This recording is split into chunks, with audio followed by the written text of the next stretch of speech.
ঘৰৰ চৌহদ ভালদৰে পৰ্যবেক্ষণ কৰিলে কেতবোৰ ঋতুৰ পৰিৱৰ্তনৰ ইংগিত পোৱা যায়। কিছুমান পক্ষীৰ আগমনে তাৰ ইংগিত বহন কৰে।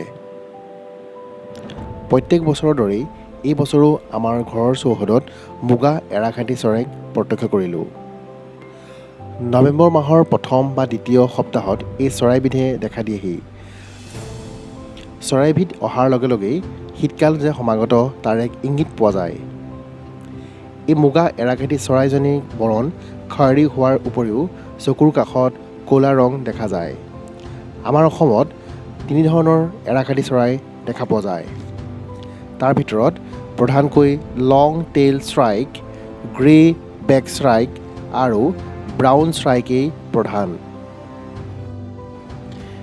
এৰাঘাটি চৰাইজনীৰ এক গুৰুত্বপূৰ্ণ বৈশিষ্ট্য হ'ল ইহঁতৰ ঠোঁটৰ আগভাগ চিকাৰী চৰাইৰ দৰে বেঁকা হয়, কিন্তু ঠেঙৰ গঠন চিকাৰী চৰাইৰ দৰে হোৱাৰ বিপৰীতে সৰু পোক পতংগ ভক্ষণ কৰা চৰাইৰ দৰে হয়।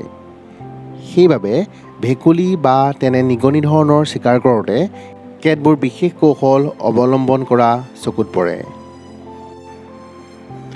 ভেকুলী বা জেঠী বা তেনে সৰু নিগনিক ধৰি নি কাঁইটীয়া গছৰ কাঁইটত নমৰালৈকে খুচি ৰাখে।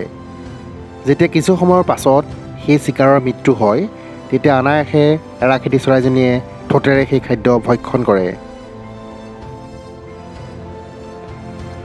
চিকাৰৰ ভিন্ন কৌশল অৱলম্বনেৰে জীৱকুল তথা পক্ষীকুল পৃথিৱীত বৰ্তি থাকে।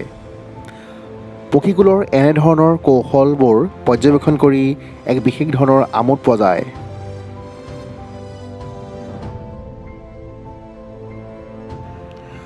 ঘৰৰ চৌহদলৈ বিভিন্ন সময়ত বিভিন্ন কাৰণত অহা পক্ষীসমূহক পৰ্যবেক্ষণ কৰি প্ৰকৃতিৰ এই সৃষ্টিৰাজিক উপভোগ কৰাৰ লগতে এই পক্ষীকুলক সংৰক্ষণ কৰোঁ আহক।